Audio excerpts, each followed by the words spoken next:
Welcome, ladies and gentlemen, to part 2 of Mafia 3. In the last episode, we gone from a flashback to a flashback. We're practically a flashback within a flashback within a flashback. And flashbacks tend to be the problem of this game, as this game is literally a large flashback. But also, I've got to mention that it has been a while since I played Mafia 3 after playing Mafia 2, so that explained why I inadvertently jumped out of the car. Not wanting to, but I did. Oh, damn, didn't mean to do that. So, let us go on ahead and drive all the way to Sammy's place with our GPS. And here's the thing, the GPS only works when there is a actual icon that you can attach it to. Otherwise, you will have to find certain areas yourself. And moreover, there are certain pickups that you can't really find until the game literally gives you full access to the map, which you'll have to do by, of course, not just playing the game, but moreover, what you'll have to do by getting certain abilities from your crew. More on that later. And by later, I mean 2 parts from now. Or should I say, yeah, 2 parts. Yeah, because part 5 is where we actually start the game proper. Can't imagine Sammy was too keen on that. I never told him about the weed. Right now, but this I gotta talk to him about. In the grand gist of things, we're literally was in the middle of a robbery. Now we're flashing back to when the robbery first started. We ain't selling no dope to no children. And as you can see with those icons on the bottom of your screen, Fucking around the side. you have money, you have grenades, guns, yeah, money, grenades, guns, and also life. Or should I say adrenaline shots. All of those are empty for now, but later on, you will have some later. And oh, this is the first game that actually gives you body armor out of the series, because the first 2 games did not have body armor. I don't know, man. George is a cool cat and all, but you'd have to get good and shoot. Come in on it with us. I bet he'd agree to a 3-way split. I don't know. I kind of need to lay low a bit, figure some things out. So, on that note, we'll just have to drive to the nearest area.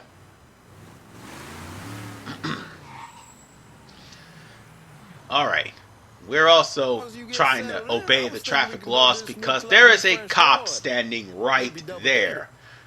I don't want to trigger the red light, but moreover, this game is buggy as hell. And as you saw in part 1, you could be sitting here quietly, and all of a sudden, bullshit happens.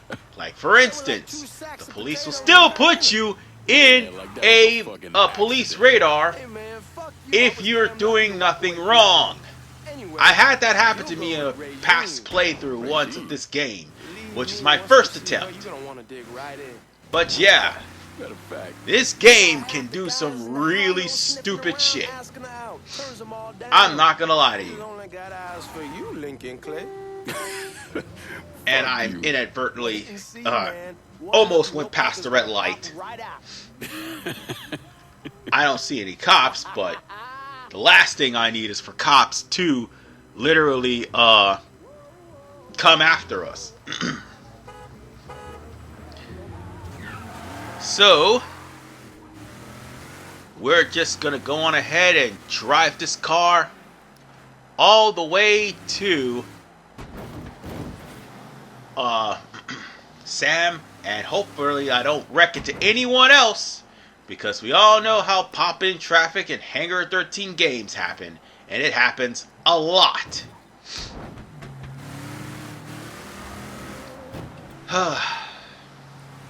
I'm not trying to complain, folks. I mean, the game has its merits, but I promise you, like, when it comes to the actual crux of the game, you'll have your action, But at the same time, you'll have some frustrating moments too. But we are here, so let's try to park. Why did I park here? I meant to park over there where the arrow is. Come on, we're going through the front. So let's go inside and start the cutscene, shall we? Look who I found panhandling out in front of the train station. Pleasure, man. Welcome back, baby. Boy, I send you to bring Lincoln Clay home. Not the big nigger who ate him. Well, shit, old man. I finally went somewhere they knew how to cook. Welcome home, son. How are you? I'll be better once I get some of that shine in me. I always did love corn whiskey. I would like to make a toast. My father used to say that the real worth of a man came from the mark he left on the world. When Lincoln first told me he was joining the military, I was against it. Too dangerous, I say. Let those people fight their own war, I say. But then I realized Lincoln needed to go out and make his mark. And that's precisely what he did. I'm so proud of you. Paul Lincoln! Bienvenue à la maison! Paul Lincoln, bienvenue à la maison.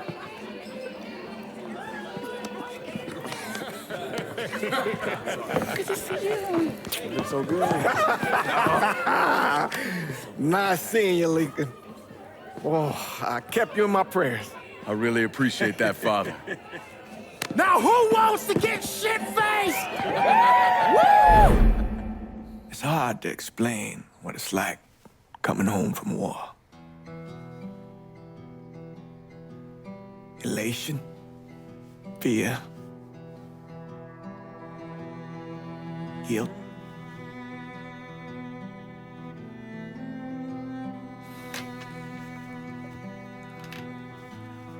Imagine being trapped in a dark room and there's no way out. And every fear, every nightmare you ever had is in that room with you. And there's no escape from any of it. And then one day, a door opens and you're free to go. Just like that. The thing is, you made your peace with your terror and your fear of death. And now part of you is afraid to leave it behind. But what choice do you have? Every soldier has to walk through that door, one way or another.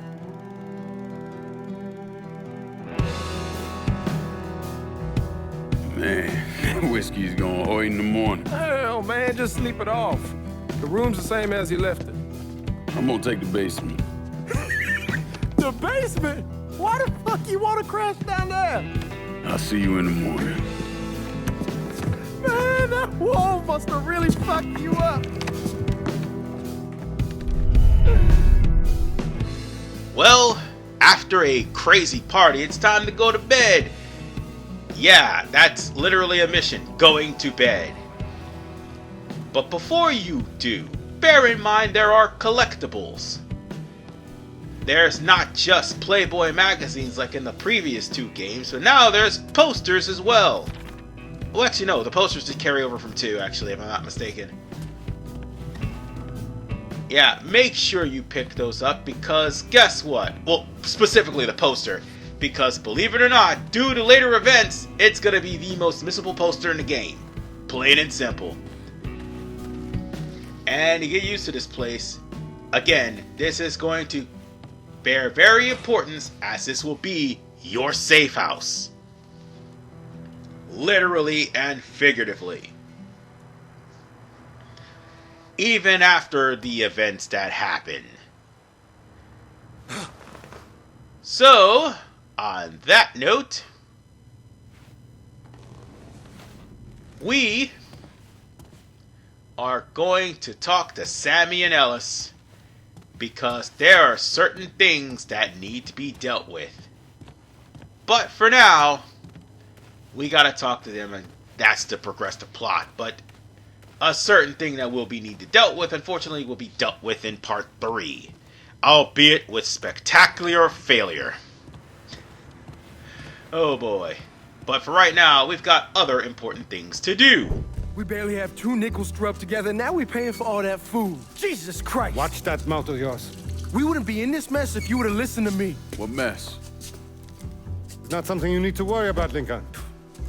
I got it under control. Under control. God damn it, you need to... Boy, I'm not warning you again. Have it your way, old man.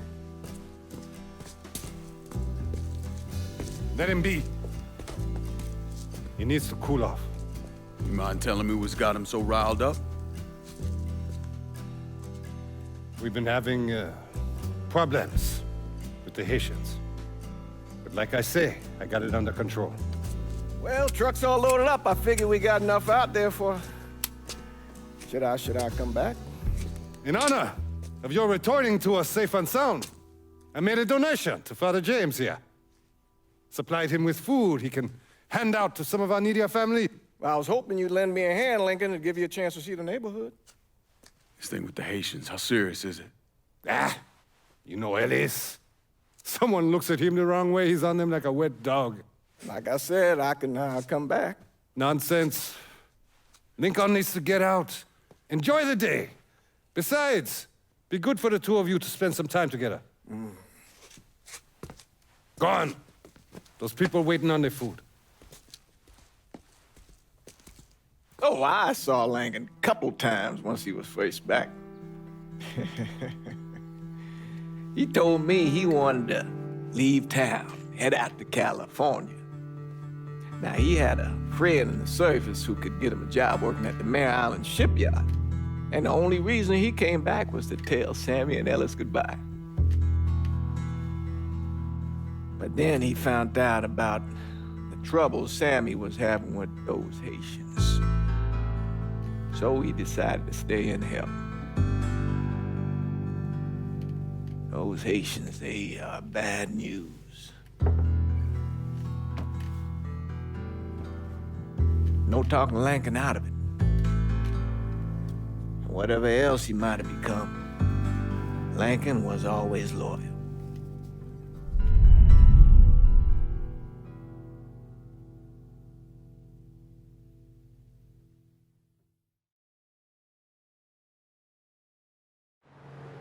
The Haitians are attacking? Nonsense. We're gonna serve that gumbo! No, seriously, that's exactly what we're gonna be doing.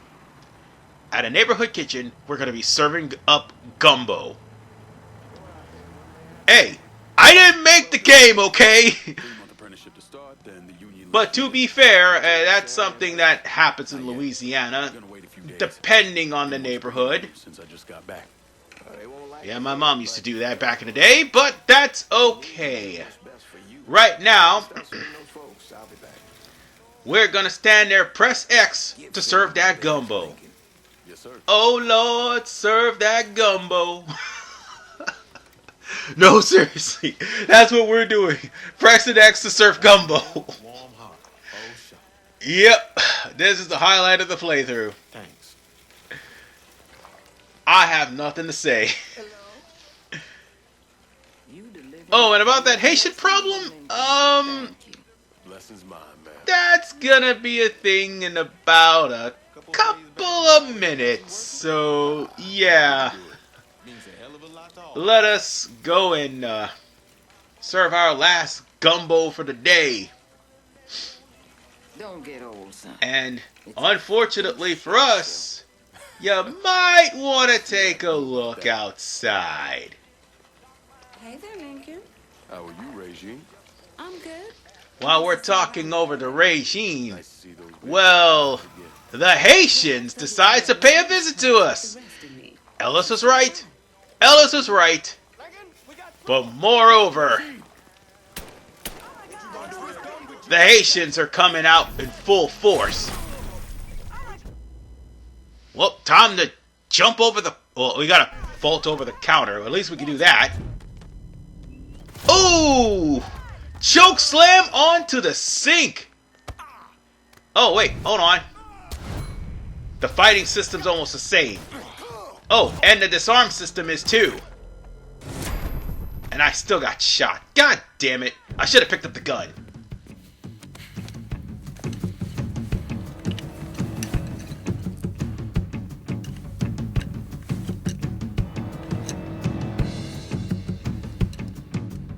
Francois Papadoc Duvalier was elected president of Haiti in 1957.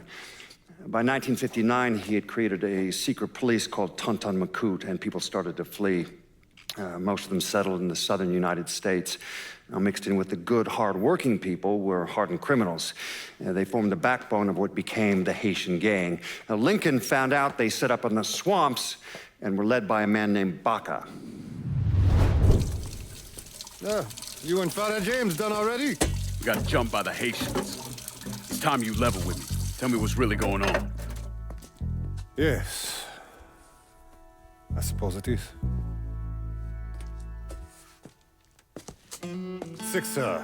7 months ago, folks in the Hollow started getting robbed. Money, jewelry, things of that nature.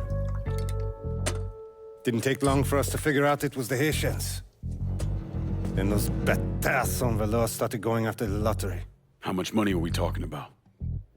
How much? Enough that we're in deep shit with Sal Marcano. Haven't kicked up to him in 3 months. Jesus Christ. If I deal with them, that gives us time to settle up with Marcano, right? Let me worry about Sal. He and I go way back. But this thing with the Haitians, it's time for it to end. You and Ellis need to handle it. How we gonna find them? Back in the 20s, folks used to pull salt out of the bayou. They even built themselves a little shanty town. When the Depression hit, they abandoned it. That's the only place this could have come from. We're gonna need guns and ammo. Call this number.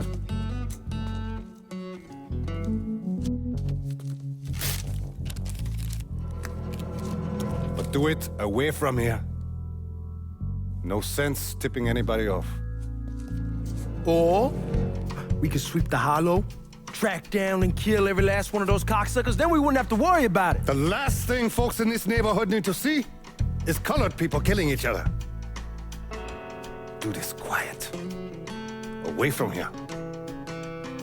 Once we eliminate whoever's running the show, the rest of them will go down on their own. Trust me. All right, soldier boy. I'll follow your lead. Be careful here. Those Haitians are a hard people. Do not ever underestimate them.